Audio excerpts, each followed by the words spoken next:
자, 여러분들 2025년도 6월달 기출문제 한번 풀어보죠. 재무회계. 자, 1번 보면은 일반 목적 재무보고에 관한 설명으로 옳은 것은 1번에 보면 일반 목적 재무보고의 목적은 기업의 자원을 제공하는 것에 대한 의사결정을 할 때 유용한, 자, 여기 유용한 재무정보를 제공하는 것이다. 1번이 맞는 얘기네요. 이렇게. 자, 근데 2번에 보면 현재 및 잠재 투자자, 채권자 여기까지는 맞는데 뒤에 경영진은 주요 이용자에 해당하지 않죠, 이게. 자, 3번은 감독당국 및 일반 대중은 일반 목적 재무보고의 이용자가 될 수 있죠. 이용자가 될 수 있다라고 하면 맞고요. 주요. 거기 2번에 나오는 이 주요 이용자에는 해당되지 않아, 이게. 그래서 거기 이 주요자가 들어가면 맞을 수 있는데 그냥 이용자가 될 수 없다라고 하면 틀리는 거고. 자, 네 번째 보면은 기업 내부에서 얻을 수 없으므로 경영진은 기업 내부에서 얻죠. 그 다음에 거기 의존할 필요가 없다. 그래서 2, 3, 4가 다 틀렸어요, 이게. 1번이 맞는 얘기다. 그 다음에 이제 2번을 보면은 자, 이거 옳지 않은 거예요. 옳은 게 아니고 옳지 않은 거. 자, 1번에 보면 의사결정에 차이가 나기 위해서는 재무 정보가 예측 가치와 확인 가치 두 가지 모두 가지고 있어야 하는 것은 아니죠. 왜냐면 이제 우리 개념 체계의 지문에는 예측 가치, 그 다음에 이제 확인 가치, 이렇게. 그 다음에 여기 또는이라고 되어 있단 말이에요. 이게 또는. 이렇게. 그래서 두 가지 모두, 이렇게. 두 가지 모두. 그러니까 차이가 발생하는 것은, 이게 차이가 발생한단 말이에요, 이거.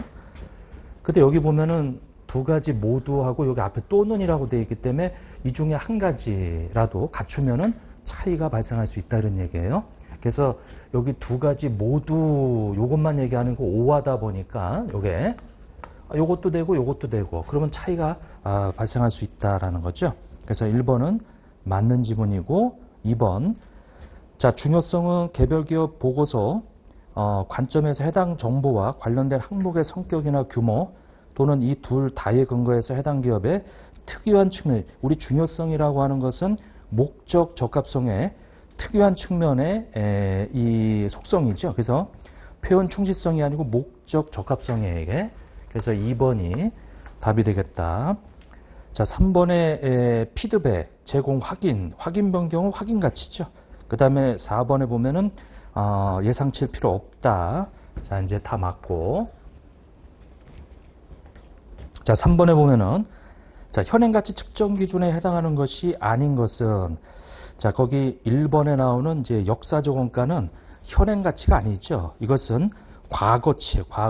그래서 1번이 답이다라고 하는 거예요. 그래서 우리는 역사적 이 원가라고 하는 부분하고 그 다음에 현행가치라고 하는 부분.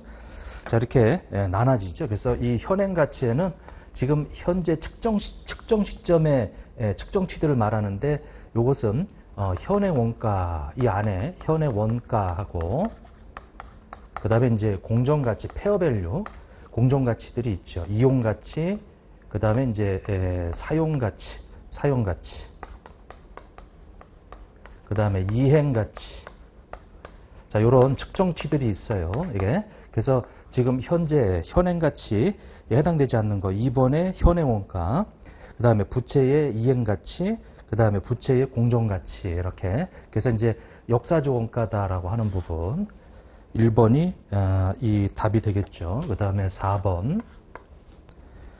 자, 포괄 손익계산서의 작성에 관한 설명으로 옳지 않은 것은, 자, 재분류 조정은 단기나 과거 기간의 기타 포괄 손익으로, 자, 그걸 단기 손익으로 재분류하는 거죠. 그래서 우리가 other comprehensive income 해가지고 요것을 우리 profit or loss 해가지고 이렇게 재분류 조정이다. 자, 이번에 단일 포괄 손익 또는 별개 손익계산서와 포괄 손익계산서 중 하나의 양식을 선택할 수 있고요. 비용을 기능별로 분류하는 기업은 감가상각비, 기타상각비와 종업원 급여 비용을 포함하여 비용의 성격별 정보 주석에 기재하죠. 그 다음에 4번에 법인세 효과 차감한 순액으로 표시할 수 있죠. 순액 또는 총액 표시. 자, 그래서 순액 또는 이 총액 표시 가능하다. 이거 둘 다 가능하다. 그래서 4번이 틀렸네, 이게. 이렇게. 자, 그 다음에 5번에 보면은 이제 수정을 요하는 보고기간 후 사건에 해당하는 것을 모두 고르면은, 자, 이 수정이라고 하는 부분은 소송, 손상, 그 다음에 자산 취득 또는 이 매각이죠. 이렇게. 그 다음에 이제 이 성과급, 상여금에 대한 얘기예요. 그 다음에 이제 오류. 자, 이런 것들이 이제 이 수정을 요하는 사건이란 말이에요. 그래서 기억을 보면은 소송이란 말 나오죠. 그래서 이 부분에 해당이 되겠다. 자, 그 다음에 이 니은에 보면은 그 상여금이라고 하는 거, 요게 이제 기억이고요. 이것이 니은이다. 그 다음에 디귿, 여기 해당되는 게 없죠, 이게. 그 다음에 리을 보면은 이제 오류, 요거. 그래서 이제 요렇게. 지금 문제에서 물어보는 것은, 이 수정을 요하는, 그러면은 수정을 요한다는 얘기는 기억, 니은, 리을이다. 라고 해서 4번이 답이 되겠네요. 자, 디귿의 투자자산의 공정가치 하락은 요거는 그 수정을 요하지 않는 사건이에요. 이게. 자, 그 다음에 6번을 한번 보게 되면, 재고자산의 취득원가에 관한 설명으로 옳은 것은 재고자산의 현재 장소에 현재 상태로 이르게 하는데 기여하지 않은 관리간접원가, 취득원가에 포함하면 안 되죠. 1번 틀렸고. 자, 후속 생산 단계 투입하기 전에 보관이 필요한 경우, 이것은 원재료의 보관 비용이에요. 이게. 그래서 고를 때는 취득원가에 포함한다. 자, 그래서 거기 그 2번이 답이 되겠네요. 자, 3번에 판매 시 발생한 판매 수수료, 이건 단기 비용이고 매입 할인 리베이트는 차감해야죠, 이게. 자, 그 다음에 7번. 물가가 상승하고 기말 재고 자산이 기초 재고 자산보다 그 크거나 같다. 그러면 기말이 기초보다 크거나 같다는 얘기는 기초가 청산되지 않았어요, 이게. 자, 그래서 그런 가정하에 물가가 오르고 있다면은 우리 선이총후라고 그랬는데 제가 그래서 선이 총후 해서 선의선출법하고 총평균법의 관계. 자, 선이 총후 이렇게. 그래서 이런 부분들 이거는 이제 이 기말 재고라든지 재고는 자산이고 그건 이의가 같은 방향으로 움직이고 세금도 같은 방향으로 움직여요. 이렇게. 그래서 거기 그 1번에 보면은 선의선출법 적용하는 경우가 총평균법 적용하는 경우에 매출 총이익은 동일하지 않죠. 지금 요거하고 요거 두 개만 비교하고 있단 말이에요. 이게. 그래서 선의선출법이 더 커요. 이게.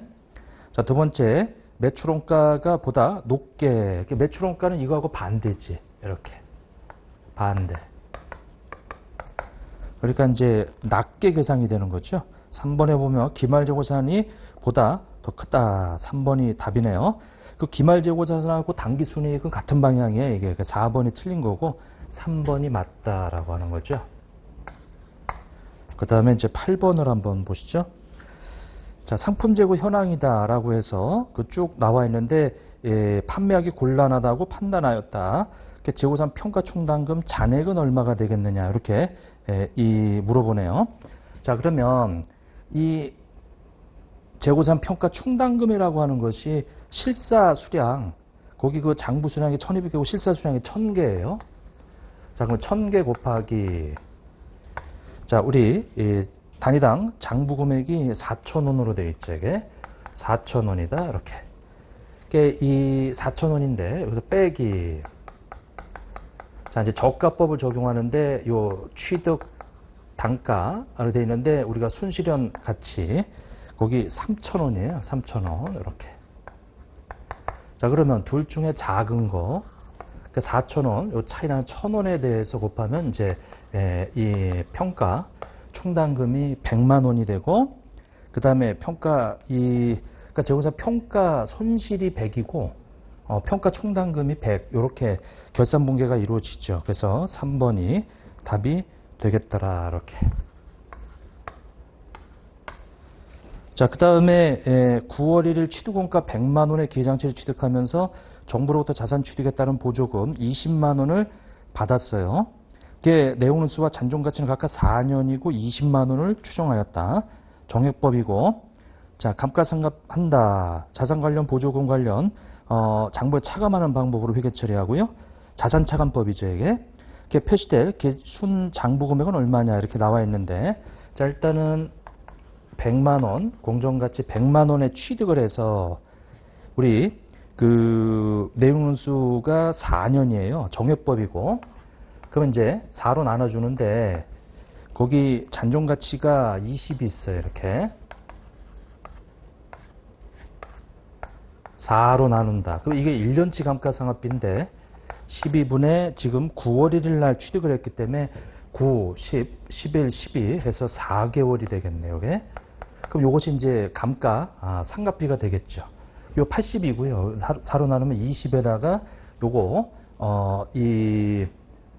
지금 9월 1일이니까 9월, 10월, 11월, 12월 해가지고 4개월. 그러면 3이 되겠네요, 이게. 그래서 100만 원에서 거기 이 정부 보조금은 또 20만 원을 또 받았네, 이게. 그러면 요 80만 원이라고 하는 부분을 자, 나누기 우리 4로 해서 3이다라고 이렇게 해주게 되면 66,600 이렇게 나오네요.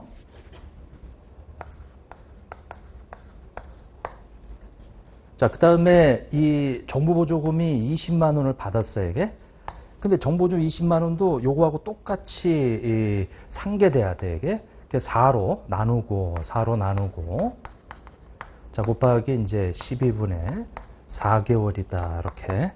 그래서, 5만 원인데, 5만 원 나누기 3이다, 라고 해서 나눠주게 되면 16,667원이다, 이렇게. 그래서 이제 이 감가상각은 요렇게 됐다가 요만큼 상계 처리를 해요. 이렇게. 자, 그러면 우리가 100만 원에 취득을 해가지고 이거 100만 원이 아니고 자, 이렇게 돼서 우리 감가상각 누계액은 66,667원이다. 이렇게 돼 있고요. 그 다음에 정부보조금 잔액은 여기서 요거 뺀 20만 원에서 마이너스 16,667원이다 라고 해서 이 18만 3,333원을 이렇게 빼주죠. 이렇게. 자, 지금 감가상각비와 상계하는 정보조금. 그래서 요 감가상각비 잡으면 감가상 누계액 잡히고 요거 만큼 상계 처리했기 때문에 20에서 요거 뺀 요만큼이 남아있는 거예요, 지금. 그래서 요 두 가지, 이 25만 원인데 결국은 이거 75만 원이 장부가가 되겠네, 이게. 자, 그래서 100만 원에서 빼기 66,667원하고 마이너스 18만 3천. 자, 해주게 되면 75만 원이 이렇게 나와요, 이게. 자, 근데 요 부분은 이렇게 하시면 돼. 정액법일 때는 우리 100만 원이다 라고 해가지고 잔존가치 20에다가 어차피 자산차감법이니까 정보조금 20도 여기다 포함시켜서 어차피 이게 두 개가 똑같거든요. 이게 상각률이. 그러니까 요거를 포함시키는 거예요. 그래서 한 번에 해버리는 게 이게 4년이다. 그래서 12분의 3이다. 이렇게. 자, 그러면 요금에 자, 얼마냐면은 그 60 나누기 4 나누기 3이다라고 하면은 이 60만 원을 나누기 4 그 다음에 나누기 4다 이렇게 해서 또 5만 원 이렇게 이제 되겠네요. 5만 원 이렇게. 자, 그러면 이거 순액으로 했기 때문에 요 100만 원에서 20만 원을 뺀 정보조금 20을 뺀 순수하게 내 돈 들어간 거 가지고 계산하게 되면 이것이 80이 돼요. 이렇게. 그래서 80에서 5만 원 빼게 되면 75만 원이 나오죠. 그러니까 여러분들 정보조금하고 정액법이다 그러면 정보조금을 다 빼서 순액으로 계산해도 똑같은 답이 나온다라는 거. 그래서 요거는 별회로 이렇게. 자, 그래서 75만 원이 이제 그 답이 되겠더라. 75만 원은 3번이 답이 되겠네요. 이렇게. 3번 이렇게 좀 봐주시고, 그 다음에 10번을 한번 보게 되면, 자, 연구개발 전담할 연구소를 신축하기로 하였다. 이와 관련해서 엑셀런 1월 1일 1,500만 원을 지출했고 연구소 약 3년 중에 완공할 예정이래요. 모든 차입금 현황이 다음과 같을 때 엑셀런 자본할 차입원가 금액을 계산하면 얼마인가 이렇게 돼 있고, 자, 차입금은 모두 만기가 3년 후고요. 적수계산 시 월할 계산을 가정한다 이렇게 나와 있고, 자, 거기 다 일반 차입금으로 되어 있고 1월 1일 날 1,500만 원. 자, 그러면 1,500이라고 하는 연평균 지출액. 자, 일단은 이 공사 기간이 X 3년에 완공되니까 X 1년도는 1년이에요. 그러니까 사실은 이제 여기 뒤에 12분의 12가 숨어 있는데, 일단은 연평균 지출액은 1,500이 되고요. 자, 그 다음에 특정 차입금은 없어요, 이게. 세 번째 일반 차입금인데, 일반 차입금이 결국 이 1,500이라고 하는 거, 요것이 이제 일반 차입금에서 지출됐다고 보는데, 자본화이자율을 계산을 해야 되는데, 자본화이자율은 이 가중평균한 차입이자율이에요, 이게. 거기 이 회사가 K은행, X은행에서 차입한 게 있는데 1월 1일 날 1,000만 원을 차입했고요. 거기 만기가 이 다 3년 후라고 했으니까 이번 연도는 다 12분의 12가 되고, 그러면 어차피 1년이니까 이제 연이자율을 곱하시면 돼요, 이게. 거기 6%죠. 자, 그 다음에 S은행이 있어요. S은행은 7월 1일 날 2천만 원을 빌려왔단 말이에요, 이게. 이게 7월 1일이니까 이제 12분의 6개월이에요. 그러면 2천만 원에 대해서 12분의 6개월인데 8%로 이렇게 돼 있죠. 8%로. 자, 그러면 요거는 1,000만 원이고 1,000만 원이고 해서 이게 2천만 원이에요. 그러면 차입금이 2천만 원이면 여기 일반 차입금을 지출했다고 보는 금액이 1,500이잖아요, 이게. 요게 답이죠. 요게 답이지, 이게. 그럼 일단은 먼저 얘부터 60이에요. 요거는 이 1,000만 원의 8%다 그러면 80이 되겠죠. 그러면 140이 되고 7%가 나왔네, 이게. 자, 그래서 1,500에 대해서 이제 7%, 요것이 이 105만 원이 되겠네요. 한도는 일반 차입금에서 발생한 이자 비용을 넘어갈 수가 없어요. 140만 원을 넘어갈 수가 없어. 이렇게. 그래서 요것이 답이 되겠네요. 이렇게. 거기 10번의 답은 105만 원이 2번이 답이에요. 근데 여러분들 이 뒤에 나와 있는 120하고 140은 답이 안 돼, 이게. 여기 지금 이 건설에 투입된 것은 1,500에 투입되는데, 일반 차입금에서 요만큼, 일반 차입금은 총 2,000이 되는데, 그 중에 1,500에 대한 것만 자본화한다. 그래서 이제 105만 원이 이제 답이 되겠죠. 자, 그 다음에 이제 11번을 한번 보게 되면, 자, 토지 재평가 모형 적용하는데 10,000원에 취득해가지고, 자, 그런데 문제에서 X 2년의 기타 포괄 손익에 미치는 영향. 자, 일단은 공정가치가 9,000원으로 떨어졌어요, 이게. 재평가 손실. 그래서 요것이 1,000원이고요.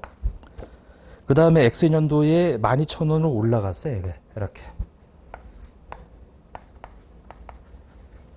자, 그러면 요 재평가 손실을 한도로 재평가 이익을 잡아주고, 재평가 잉여금이라고 해서 이제 기타 포괄 손익을 잡아주죠. 이렇게. 기타 포괄 손익을. 자, 그러면 문제에서 말하는 기타 포괄 손익에 미치는 영향은 2,000원이 증가한다. 2,000원이 증가한다. 그래서 거기 3번이 답이 되겠더라. 이렇게 좀 봐주시면 되고, 자, 그 다음에 이제 12번을 한번 봐보시죠.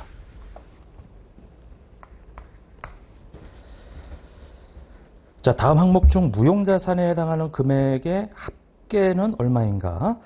자, 무형자산, 사업결로 취득한 특허권 평가 금액이다. 그러니까 사업결합 M&A로 다른 회사를 우리가 취득할 때 취득일의 공정가치로 이 무형자산을 인식할 수가 있어요. 그래서 거기 특허권은 당연히 들어가야 되고 14만 원. 자, 내부적으로 창출된 브랜드, 이거는 인식 안 하죠. 자, 이거는 신뢰성 있게 측정할 수가 없어요. 내부 창출의 영업권도 마찬가지고 개발 단계 지출로 자산인식 조건을 충족하는 요 개발비 32만 원 이렇게. 자, 근데 자산인식 조건을 충족하지 못한다 그러면은 그거는 단기 비용 처리를 해줘야죠, 이게. 그래서 46만 원이 되겠다. 그러면 12번의 답은 3번이 되겠네요. 자, 그 다음에 13번을 보면 다음 중 무형자산의 후속 측정에 관한 설명으로 옳지 않은 거. 자, 내용수가 비한정인 무형자산은 매년 비한정이고 그 다음에 매수 영업권하고 아직 사용할 수 없는 무형자산은 매년 해줘야 돼, 이거. 자, 손상 검토 시 회수 가능액은 순공정가치 사용가치 중에서 큰 금액. 자, 재평가를 적용하는 무형자산에 대해서는 손상차손 인식하죠. 3번이 틀렸지, 이게. 자, 그 다음에 4번에 보면은 잔존가치 상각 기간이나 상각 방법, 요것은 매 보고기간마다 재검토하고요. 그 다음에 14번. 자, 다음 중 투자부동산으로 분류되지 않는 것은 자, 장기 시세 차익을 얻기 위해서 보유하고 있는 토지다. 이거 투자부동산이지. 장래 사용 이 결정하지 못한 것도 투자부동산, 금융리스를 제공한 부동산이다. 3번이 답이죠. 금융리스를 제공한 부동산은 뭐예요? 이거는 내가 이 건물을 임대해 준 거지. 이렇게. 근데 이제 금융리스로 제공했다라고 하게 되면 요거는 채권이죠. 리스 채권. 그래서 3번이 답이에요. 4번에 운용리스. 이거는 이제 건물 빌려주고 사용료 받는 거고요. 자, 그래서 3번이 답이 되겠더라. 자, 그 다음에 15번을 한번 봐보시죠. 자, 금융자산의 분류에 관한 설명으로 옳지 않은 것은 원리금 수치만을 목적으로 보유하는 채무상품에 대해서 회계불이치 제거하기 위해, 자, 이거는 예외예요. 그것은 FVPL로 지정할 수 있죠. 자, 두 번째, 계약사 현금흐름이 원리금으로만 구성되어 있지 않다면 일반적으로 금융자산을 FVPL이죠. 2번이 틀렸네요. 이렇게. 자, 계약상 현금흐름이 원리금만으로 구성되어 있지 않다면, 자, 이게 우리 금융자산의 분류 기준에서 현금흐름 특성이 원리금으로 되어 있는 거, 그래야 사업 모형으로 내려간단 말이에요. 이게? 근데 지금 원리금으로만 되어 있지 않으면은 요거는 FVPL이 원칙이죠, 이게. 자, 3번에 계약상 현금흐름이 원리금만으로 구성되어 있고 그럼 사업 모형으로 내려가야 이게. 거기서 현금 수취하고 매도. 그럼 이거 장기 보유죠. FB OCI고. 4번에 단기 매목적 외의 지분 상품에 대한 공정가치 변동을 기타 포괄손익으로 인식하기로 최초 인식 시점에 선택한 경우, 그러면 그거는 FB OCI 지분 상품 예외로. 자, 그 다음에 이제 16번을 한번 보세요. 기타 포괄손익 누구 계획으로 표시될 금액을 계산하면 얼마인가? 자, 지분 상품 주식을 샀네요.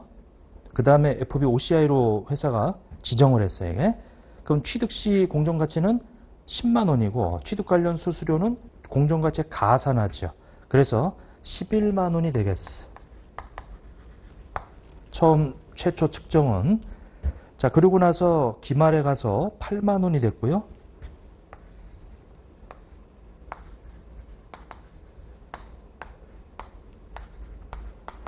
자, 3만 원에 이 평가 손실이 잡혀 있고, 근데 이제 그 다음 연도에 12만 원 또 올라갔어요, 이게. 이렇게 해서 이렇게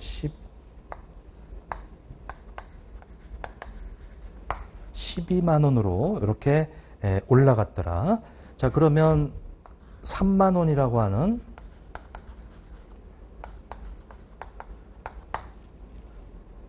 요 평가 손실이 없어지고 그 다음에 요 10,000원이라고 하는 평가 이익이 잡히죠. 근데 여기는 변동분이에요. 변동분이라는 것은 포괄손익계산서에 표시되는 거고, 이렇게 변동해서 30,000원의 평가 손실이 없어지고 10,000원이 남아있겠죠. 이렇게 기말에. 자, 그래서 거기 물어보는 것이 기타 포괄손익 누계, 즉 재무상태표상의 잔액을 물어봤으니까 1번이 답이 되겠네. 자, 그 다음에 17번에 금융부채에 해당하는 것으로 옳은 것은, 자, 부채는 의무가 있어야 돼요. 재고자산을 외상으로 판매하면서 발생한 채권, 이거는 금융자산이고요. 보유하고 있는 다른 기업의 지분상품, 금융자산이죠. 기업의 지분상품 50주를 인도할 계약이다. 인도할 계약이다. 자, 기업 자신의 지분상품 50주를 인도할 계약, 지금 현재 계약인데 미래에 자기 지분상품을 인도할 거예요, 이게. 근데 중요한 거는 그 수량이 확정돼 있어요, 이게. 그러면 이거는 지분상품이에요. 지금 현재 계약은. 자, 4번에 보면 100억 원의 가치에 해당하는 기업 자신의 지분상품을 인도할 계약이다. 이렇게 나와 있죠. 이것도 자기 지분상품인데 100억 원의 가치에, 그 100억 원의 가치라고 하는 거, 이거는 확정 금액이죠. 근데 그 뒤에 100억 원의 가치에 해당되는 지분상품 주식 수는 확정돼 있지가 않아. 그럼 이거는 금융부채다. 4번이 답이죠. 자, 이 부분은 상당히 어렵다. 그 정의를 잘 알으셔야 돼. 이 부분은 좀 어렵지. 근데 확정 대 확정, 확정 대 확정이다라고 하는 부분. 지금 여기가 수량이고, 만약에 여기가 이 금액이다라고 했을 때, 이것이 확정으로 돼 있다. 그러면 이것이 지분상품이에요. 근데 요거 빼고 이게 미확정이거나 이게 미확정이거나 하나는 확정돼 있고 하나는 확정돼 있지 않다 그러면 다 금융부채야. 그러니까 미래에 자기 지분상품을 로 결제하는 건데, 그것이 픽스돼 있지 않으면은 금융부채다. 자기 지분상품이 나가면은 금융부채고, 자기 지분상품을 내가 수취한다. 미래에 가서 그건 금융자산이에요. 자, 아무튼 요거는 조금 난이도 상이다라는 거죠. 이거는. 자, 그 다음에 이제 18번을 한번 보면, 주 3일은 엑슬련 일요일이 액면금액 100만 원, 액면이자 8%, 만기 3년 회사채, 거기 발행가액도 다 주어졌어요. 이게 974, 683 이렇게. 자, 그런데 이자 비용은 877,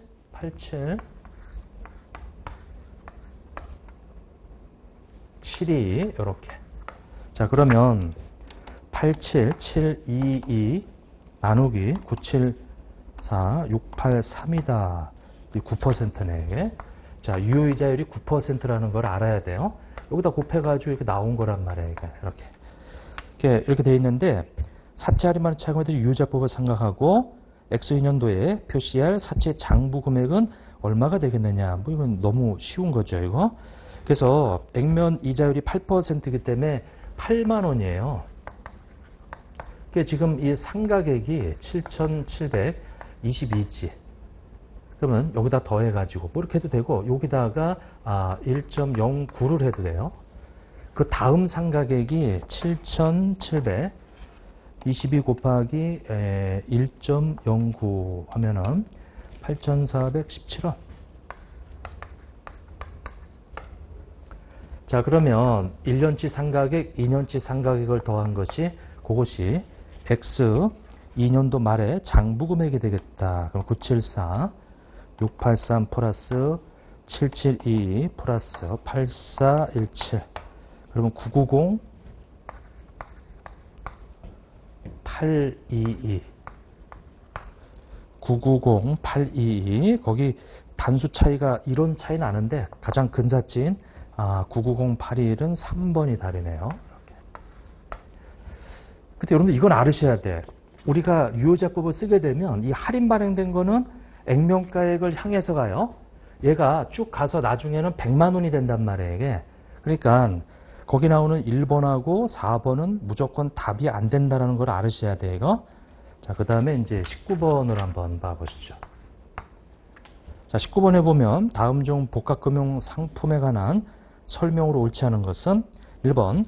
자, 전환사채는 부채와 자본 요소 모두 가지고 있는 거죠. 그 다음에 전환사채의 전환권 조정이라고 하는 부분은 사채 할인할 창과 똑같이 이거 저 유효자법에 따라 나오는 금액이고 유효자법에 따라 생각하는 거죠. 그래서 이거는 이자비용으로 인식하고 신주 인수권모 사채는 유가증권의 소유자가 사전에 약정된 가격으로 보통주의 발행을 청구할 수 있는 이게 신주 인수권이죠. 그게 맞고 그래서 4번에 보면은 신주권 사채는 신주 인수권이 행사되더라도 신주권 사채는 존속해요. 그냥 남아있는 거지.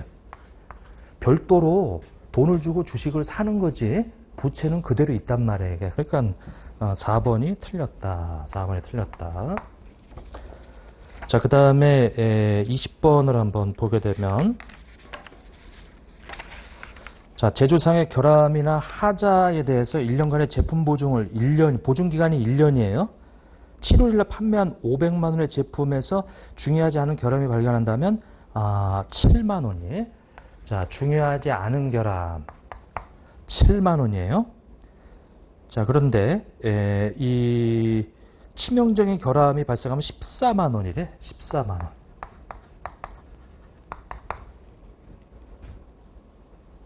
자, 그리고 이 500만 원에 대해서 판매된 제품의 85%는 하자가 없을 것으로 그리고 제품의 10%는 중요하지 않은 10%의 확률이 이렇게. 그 다음에 5%는 치명적. 이거 5%가 치명적. 그 나머지가 이제 85%가 이렇게. 자, 이렇게 기대값으로 추정을 하는 거죠. 이게. 그러면 7,000원이에요. 요거 7,000원이네. 14,000원. 자, 그래서 여기 지금 14,000원이 이 하자가 발생할 것으로 보는데 그때 발생하는 그 제품 보증비인데 그 이번 연도에는 하자가 발생한 게 없네. 그럼 기말에 가서 요거 의무가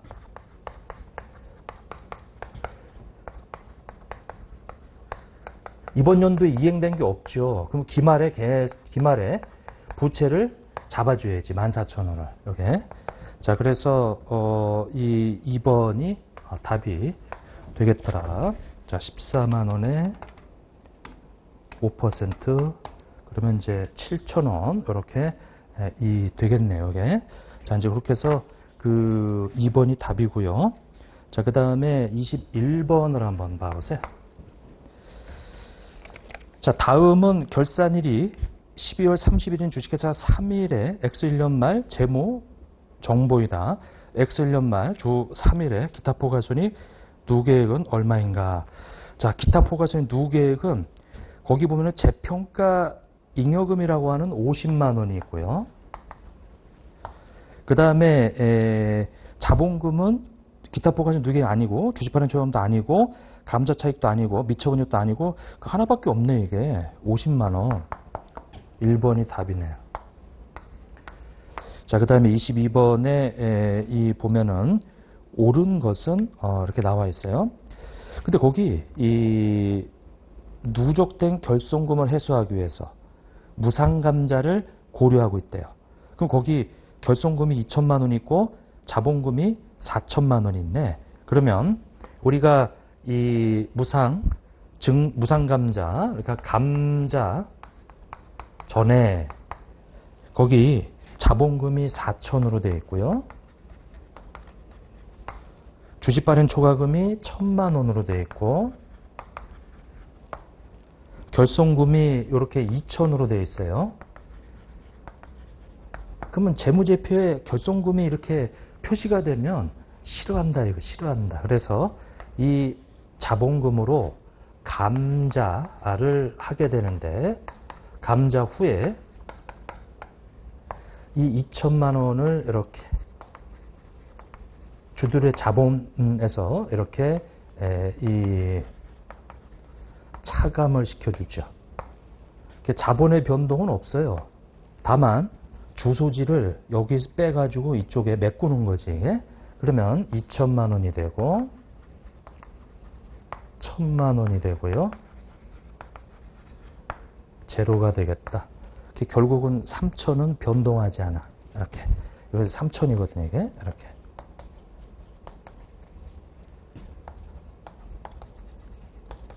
이렇게 됐어. 그래서 거기 1번에 무상감자 실시하여도 자본의 변동이 없으니까 부채 비율은 변동하지 않죠.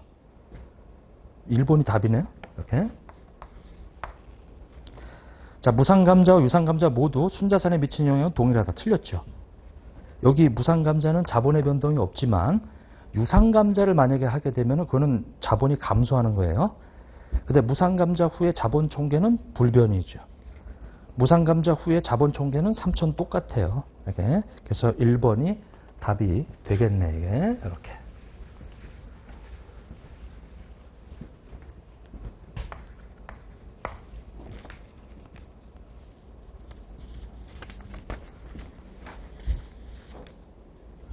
자, 23번을 보면은, 원가 5천만 원의 상품을 할부로 팔았네요. 자, 할부로 팔았는데, 일단은 5천만 원이라는 매출원가가 있어요, 이렇게. 자, 근데 여기 매출은 외상으로 돼 있죠. 매년 말에 2천만 원씩 받는 걸로.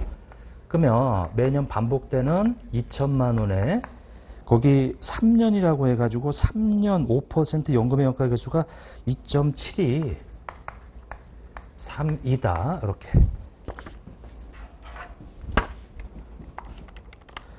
자, 곱하기 2.72 32. 자, 5,440 62,000원. 요렇게 현재 가치가 계산이 되네요. 이렇게.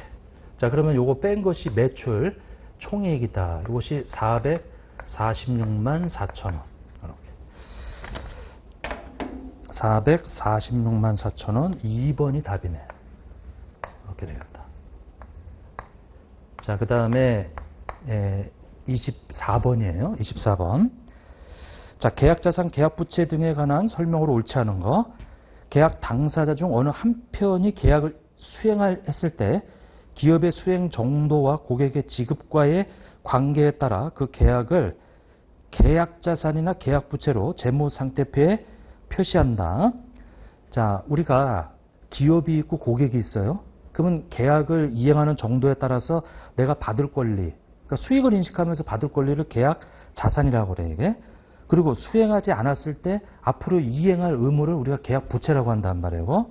1번은 뭐 됐고, 2번 계약 자산은 기업이 고객에게 이전한 재화나 용역에 대해서, 기업이 고객에게 이전한 재화 용역이 바로 수익이란 말이에요. 그러니까 수익이 발생하면은 동시에 대가를 받을 권리가 생기죠. 그걸 계약 자산. 자, 계약 부채는 기업이 고객에게서 받은 대가. 자, 받은 대가, 돈 받았어요. 근데 아직 물건 안 줬어. 그럼 이거는 부채지. 내 돈이 아니야지. 그게 계약 부채란 말이에요.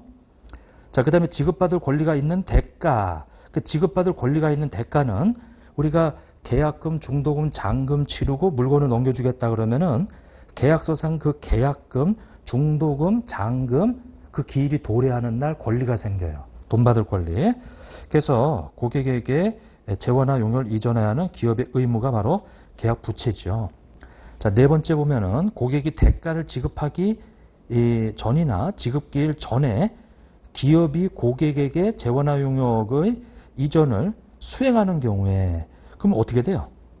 아니, 고객이 돈 주기 전에 물건을 먼저 넘겼으니까 그 계약에 대해 수지채권으로 이 표시한 금액이 있다면 이를 포함하여 계약자산으로 표시한다. 이렇게 나와 있네, 이게.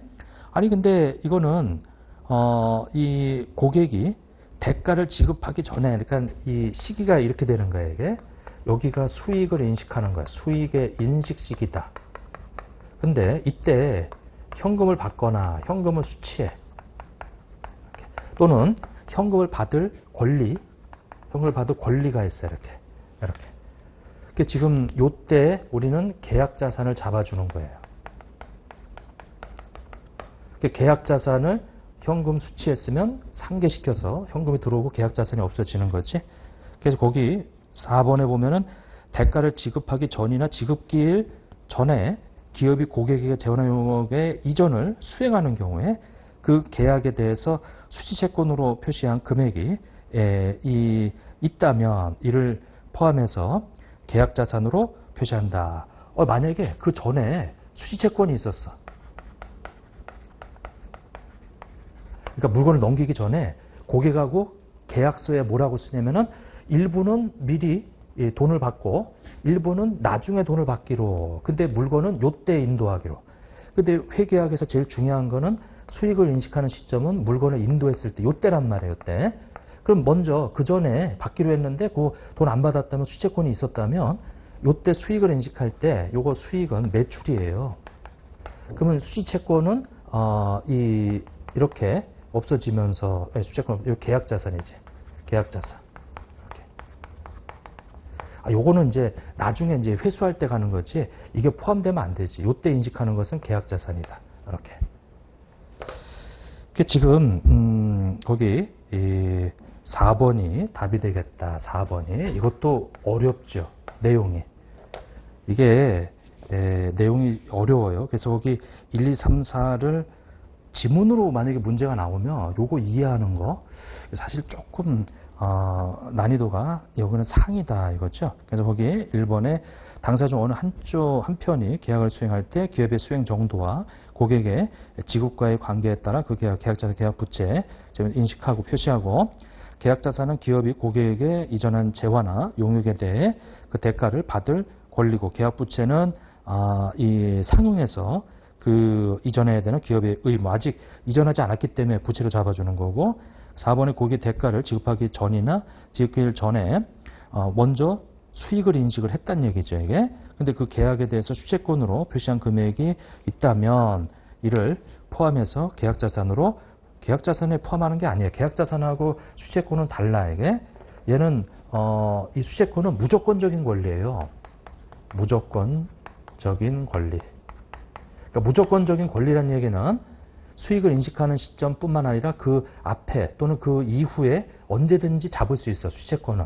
요거는. 그건 돈 받을 무조건적인 권리거든, 이게. 근데 계약자산은 반드시 수익을 인식하는 시점에 발생하는 거예요, 이게. 이렇게. 그래서 여기다가 이거를 포함시키면 안 된다. 요거하고 요거는 조금 달라, 이게. 근데 중요한 거는 최종적으로는 수취채권으로 바뀔 거야, 이것도 다. 이렇게. 그래서 요 개념 잡는 게 조금 어렵죠, 이 부분은. 자, 그 다음에 25번.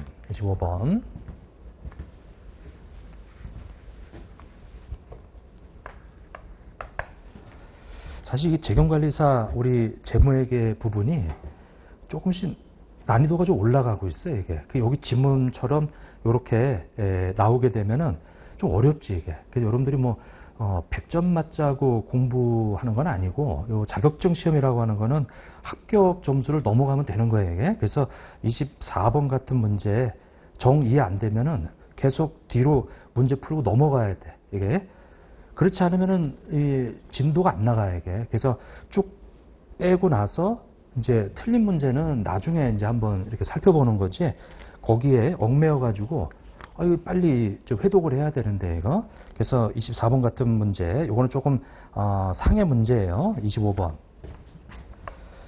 자, 3일건설은 X1년 1월 1일 대전시로부터 교량건설 계약을 총공사 계약액 5천만 원에 수주했다.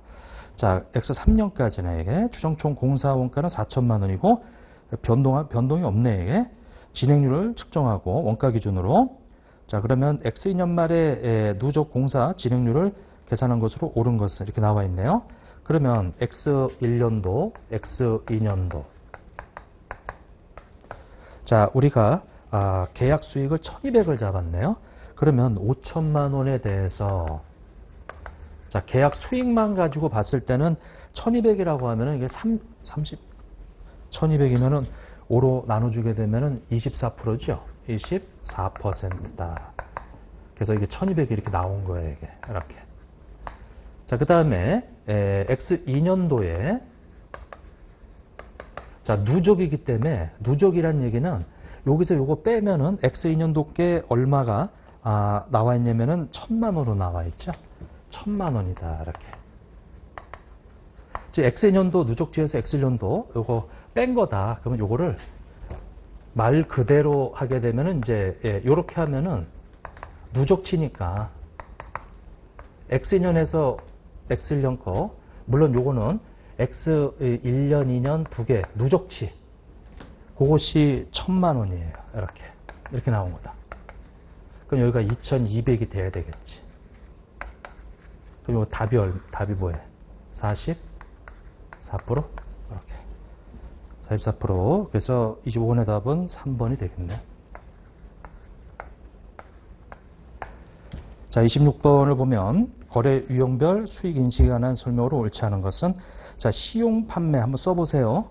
자, 시송포의 인도 시점이 아니고 매입의사 표시한 날이지. 1번이 답이네. 이건 뭐 쉬운 문제고. 자, 위탁 판매, 수탁자 판매한 때고 장기할 판매는 이제 우리 수취할 대가의 총액이 매출액으로 인식되는 거 아니고 현재 가치가 배당금 수익은 권리를 이 금액이 확정되는 시점이고요. 자, 27번. 자, 단기 손익으로 인식되는 거 단기 근무원가, 과거 근무원가, 수락청구별 부채의 순이자, 가나, 라. 사회적 자산의 재측정수는 OCI야. OCI. 그래서 가나, 라 해가지고 4번이 답이네. 4번. 거기 다는 기타 포괄손익이에요.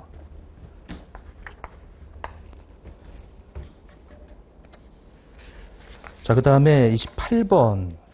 자, 주식기준 보상거래에 관한 설명으로 옳지 않은 거. 현금 결제형. 주식기준 보상거래는 회사가 재원화 용역을 제공받는 대가로 회사의 주식이나 다른 지분상품의 가치에 기초해서 현금을 지급하여 하는 부채. 맞죠? 이게 현금 결제형이야, 이게. 이렇게. 자, 그 다음에 두 번째 현금 결제 주식기준 보상거래에서는 제공받는 재원화 용역과 그 대가로 부담하는 부채를 이 부채의 공정가치로 측정하죠. 부채 공정가치. 자, 그 다음에 그래서 부채 공정가치가 매년 말에 재측정되는 거예요, 이게. 자, 그 다음에 세 번째 주식결제형이에요. 주식기준 보상거래에서 부여한 지분상품이 즉시 가득돼. 이게 가득기간을 두지 않고, 그러니까 직원들한테 열심히 일해라. 그 대신 이 스탁옵션 줄 테니까. 그럼 직원들이 열심히 일해서 만약에 주가가 오르면은 주주들 입장에서 싸게 주식을 살 수가 있단 말이에요, 이게. 그 주식 결제형인데 그게. 그러면 부여한 지분 상품이 이 기간을 안 두고 지금 부여하는 시점에 가득이 되면은 전액을 다 인식해야지. 전액 인식해야지. 이게. 그리고 주식 결제형은 자본의 증가를 인식하는 거고요. 자, 4번 주식 결제형 주식기준 보상거래가 종업원으로부터 용역을 제공받는 경우에 해당하고 기업이 부여한 지분 상품의 공자 신뢰성 있게 이 측정할 수 없을 경우에는 지분의 내재 가치를 측정하고 후속적으로 내재가 요거 틀렸네요. 내재 가치가 뭐야? 내재 가치가. 내재 가치는 지금 당장 행사한다면 하는 그 주가하고 행사 가격의 차이란 말이에요, 이게. 네? 그게 내재 가치예요, 이게. 그러니까 그 옵션에 들어가 있는 시간 가치가 없어요. 그냥 이 옵션에 내재 가치는 지금 당장 행사했을 때. 그럼 지금 당장 행사한다는 얘기는 기말마다 행사했다면 하는 그 기말의 주가가 달라지죠. 그 내재 가치는 재측정해야지. 4번이 틀렸네.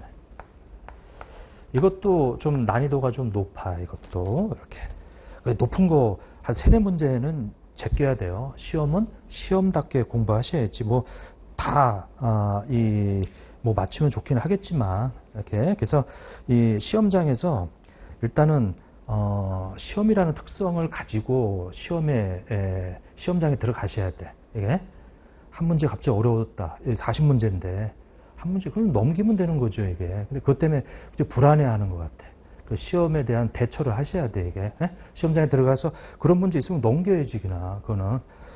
그래서 28번 같은 문제가 이제 그런 거. 아까 몇 개 좀 나왔어요, 이게. 자, 그 다음에 이제 29번이에요.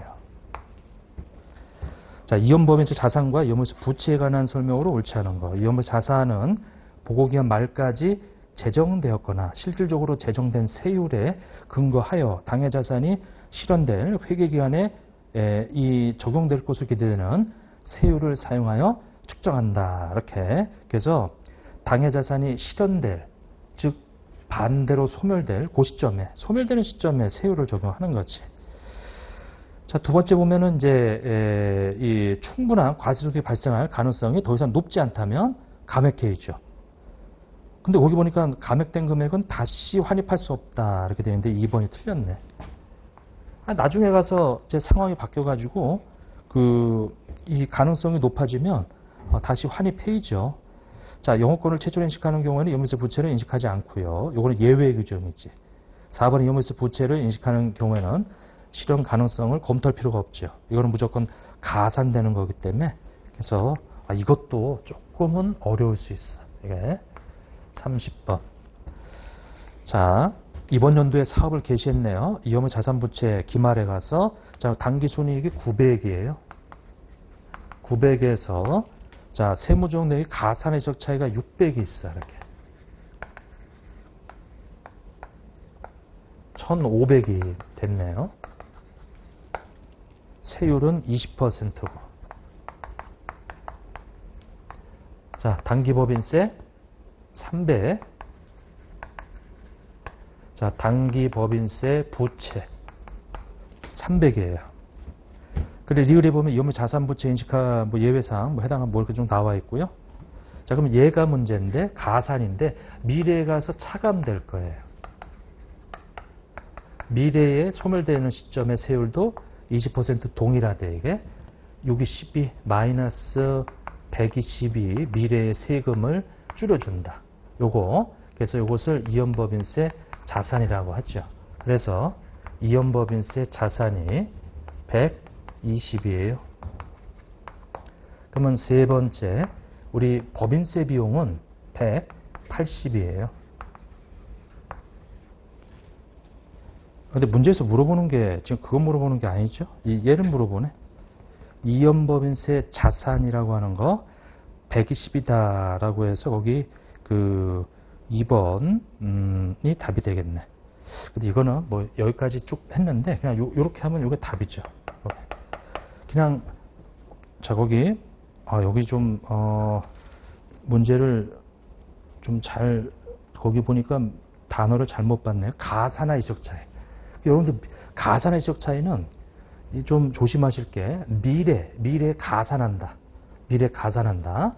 플러스죠. 그럼 지금은 마이너스로 해줘야 되겠네. 여기서 좀 실수가 있었네요. 요게. 자, 그러면 이 부분이 300이 되고요. 이 3은 요. 그래서 60이 되고 그 다음에 가산할이기 때문에 6이 12에서 자산이 아니고 부채죠. 요건 좀 실수를 했네요. 왜냐면 세무적 내역에 가산할 이적 차이 600만 원 이렇게 표현되는데 거기 그 가산할이 미래야 미래. 지금이 아니에요. 지금 현재는 차감하고 미래에 가서 가산하는 거예요. 이게. 그래서 그것이 이렇게 이연법인세 부채로 요거 이연법인세 부채다. 그 부채는 플러스죠. 얘도 부채, 얘도 부채. 그래서 법인세 이 비용은 180 뭐 이렇게 되는데 물어본 건 이걸 물어봤으니까 뭐 법인세 비용을 물어본 게 아니고 이연법인세 부채가 120이다라고 해서 요거 1번이 답이 되겠네. 저는 여기까지 다 풀었지만 여러분들은 가산할이다 그러면 그냥 20%에서 연법인세 부채다라는 걸 이렇게만 풀면 되죠. 이거 다 할 필요 없어요. 이게 이렇게. 거기 세율도 매년 똑같다고 했으니까. 자, 31번을 보면 회계정책의 변경에 해당하지 않는 거. 자, 재고자산 선행저축법 이동평균 바꾸는 거, 단가 이 방법을 바꾸는 거는 회계정책의 변경이죠. 원가목을 재평가목으로 바꾸는 거, 이것도 이 기본적으로 원칙적으로 회계정책의 변경에 해당이 돼. 측정 기준을 바꾸는 거거든. 자, 과거에 발생한 거래와 실질이 다른 거래에 새로운 회계정책을 적용하는 것은 변경이 아니고 처음 적용하는 거예요. 그래서 3번이 답이다. 거기 투자부동산 원가 모형 공정가치만 바꾸는 것도 측정 기준의 변경은 회계 정책의 변경이다. 자, 32번을 한번 보면은 희석주당이익에 관한 설명으로 옳지 않은 것인데, 자, 희석주당이익은 실제 발생된 보통주뿐만 아니라 보통주로 전환될 수 있는 잠재적 보통주까지 감안하여 산출한 주당이익을 말한다. 잠재적 보통주까지 포함하는 거죠. 두 번째는 희석효과 있는 것만 고려하는 거예요. 반희석효과는 반영하면 안 되고. 자, 세 번째 희석성 잠재적 보통주는 기초에 전환 또는 행사된 것으로 보죠. 이건 이제 기초 이전에 발행된 희석증권이 있다면 기초, 근데 이번 연도에 발행이 됐다면 그 발행일까지. 자, 4번의 희석성 잠재 보통주 전환이나 행사 등으로 발행되는 주식수는 희석 잠재 보통주를 발행한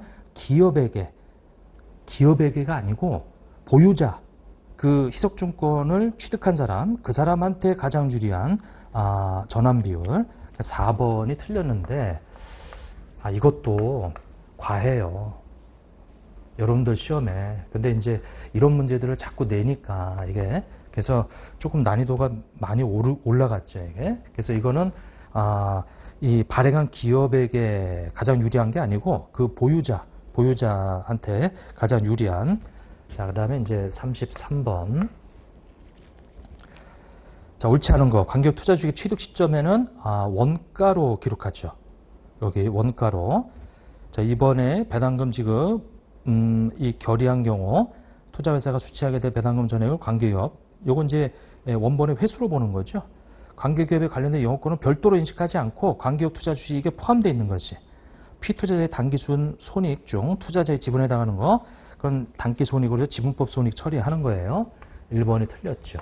공정가치가 아니고 원가로 측정한다. 자, 34번에 보면은 이제 40%를 70만 원에 취득했다. 자, 70만 원. 40%. 근데 그때 순자산 장부 금액이 200이에요. 40%. 248. 보통 40% 70만 원에 취득해서 유의적 영향을 행사하게 됐대요. 순 장부 금액은 200만 원. 공정가치하고 똑같대요. 공정가치하고.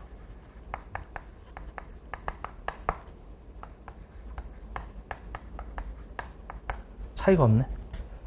80이죠.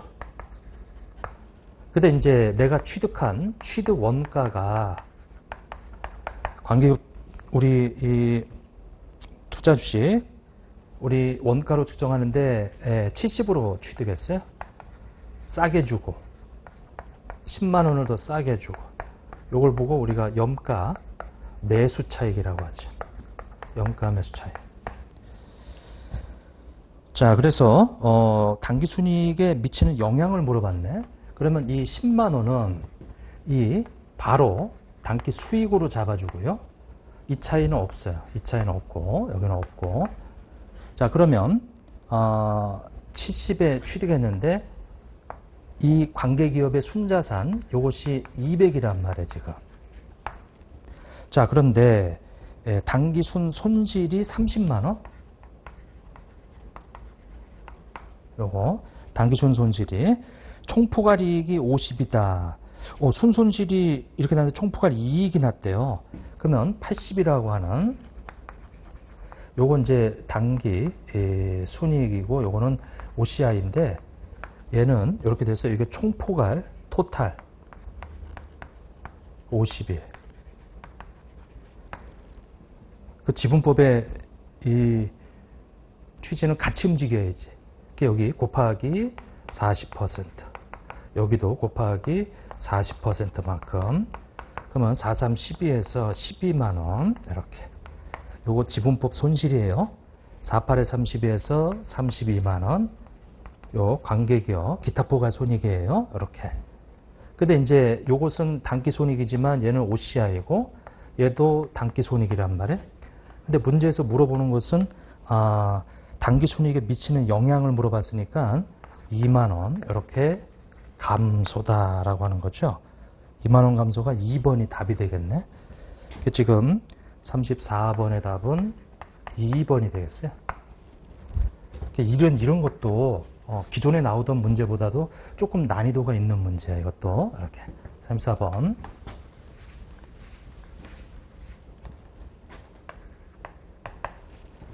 자, 35번에 보면은 기능통화에 의한 외화거래 보고, 자, 기능통화로 외화거래. 자, 기능통화가 원화예요. 근데 외화가 달러야. 그 달러를 기능통화 원화로 환산해 줘야죠. 자, 그러면 최초로 인식하는 경우에 거래일의 외화와 기능통화 사이의 현물환율로 일단은 달러를 원화로 환산해 줘야지. 이번 역사적 원가로 측정하는 비화폐성 외화 항목은 거래일의 환율로 환산하죠. 화폐성 항목의 결제 시점에 생기는 만약에 차이, 그러니까 처음에 거래일하고 결제 시점의 차이, 그거는 회계안에 단기 손익으로 인식하고요. 비화폐성 항목은 에서 생긴 손익을 기타 포괄 손익으로 인식하는 경우에도 그 손익에 포함된 환율 변동 효과는 똑같이 쫓아가요. 비화폐성 항목은 만일 공정가치로 결정되는 거, 그러니까 재평가 모형이나 뭐 저가법 적용하거나 그러면은 그 저가법 적용했을 때는 단기 손익 처리하니까 거기 포함된 외화 환산 손익도 단기 손익.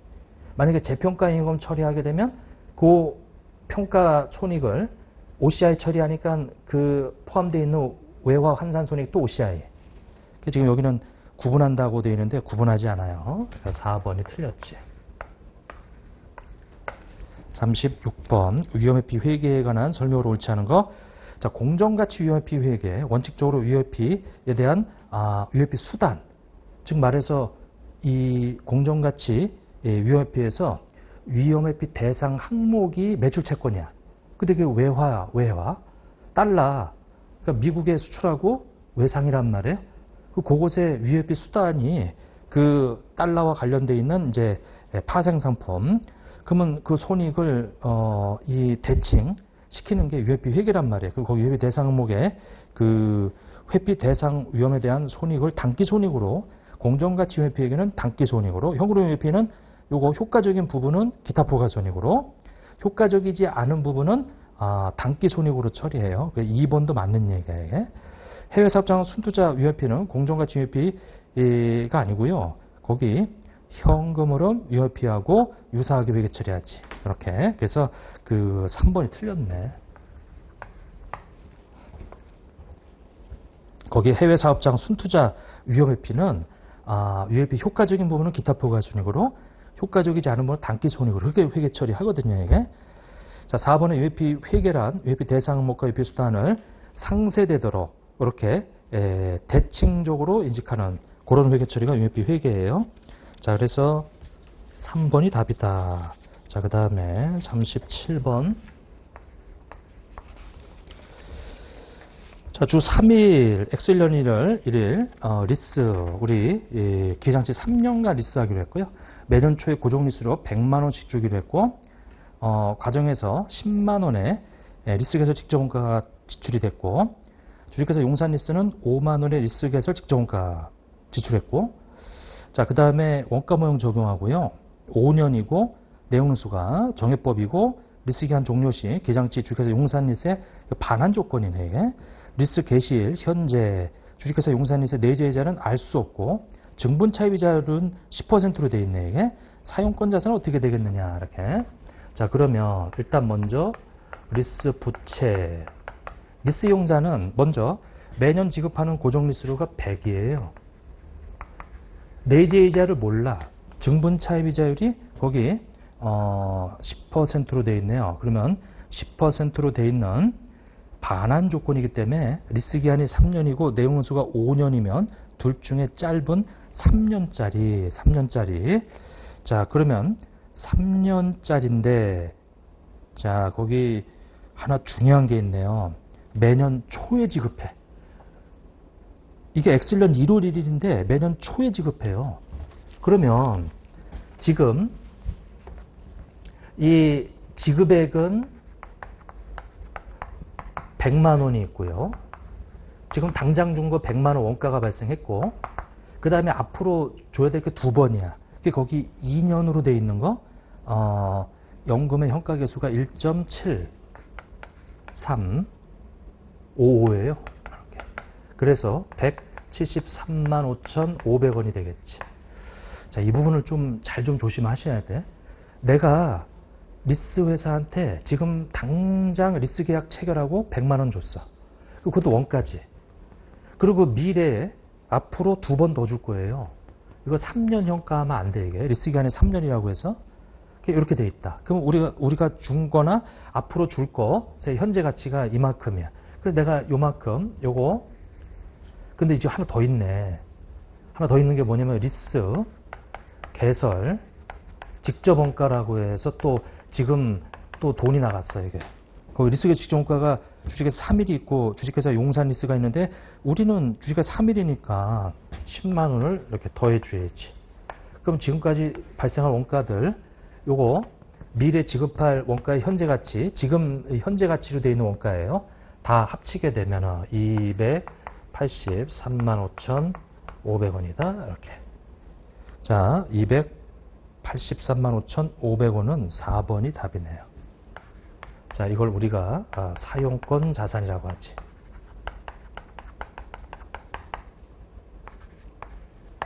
자, 그 다음에 38번에 보면 다음은 특정 현금을 영업활동, 투자활동, 재무활동과 짝지은 것이다. 잘못 짝지어진 거. 리스부채 상환, 요거 재무활동이에요. 재원사 취득은 영업활동이지. 2번이 틀렸네. 단기매 요거 영업활동이고 단기 차익은 돈 빌리는 거 재무활동이고요. 39번.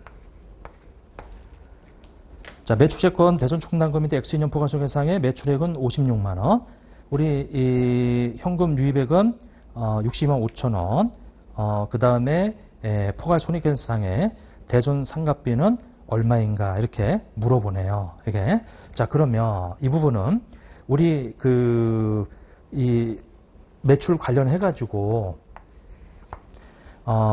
포괄손익계산 매출액이 56만 원.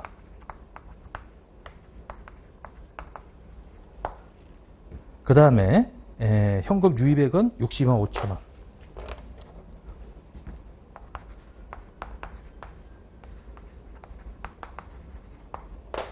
요렇게. 이거 차대가 맞아야 되는데 거기 이 매출 채권이 40에서 31만 원으로 9만 원이 이제 감소했죠. 매출 채권의 감소.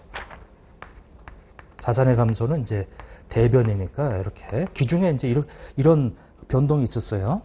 대손 충당금은 5만 원에서 7만 원, 2만 원이 증가했지.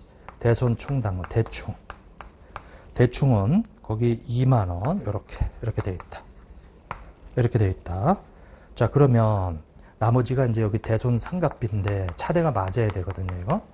이거 우리 직접법이지. 직접법으로. 그럼 요거 다 더하게 되면 이게 67만 원이거든요. 이거. 67만 원 이렇게. 그럼 이제 차이가 나는데 67만에서 62만 5천 원 빼게 되면은 이 부분이 이제 4만 5천 원이라고 해서 4번이 답이 되겠다. 자, 이제 이렇게 되어 있고요. 그 다음에 40번을 한번 보세요.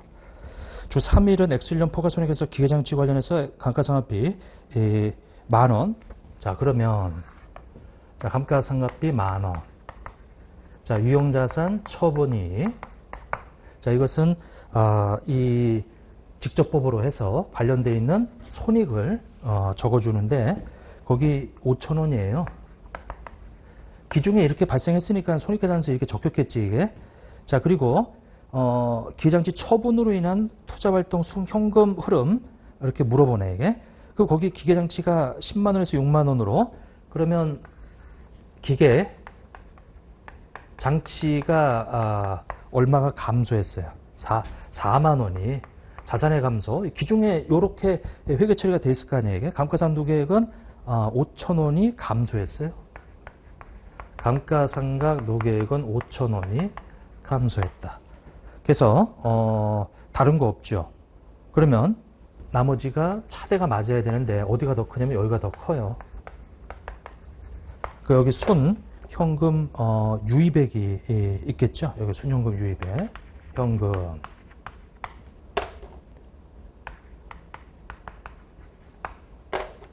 15,000원 빼면은 3만 원 이렇게. 자, 그래서 그 3만 원의 현금 유입액 거기 3번이 되는데 이거 처분으로 인한 이 투자 활동 이렇게 나와 있는데 자, 지금 이 3만 원이라고 하는 이 부분, 거기 몇 번이 답이냐면 3번이 답이에요. 자, 해서 뭐 요 정도 내용 좀 풀어 봤는데, 한 4-5문제 조금 난이도 높은 거, 상에 해당되는 거, 근데 상인데도 상 중에서도 조금 까다로운 것들, 그 문제들이 있었어요, 이게. 그거 좀 확인 좀 해주시고, 이 풀이를 마치도록 하겠습니다.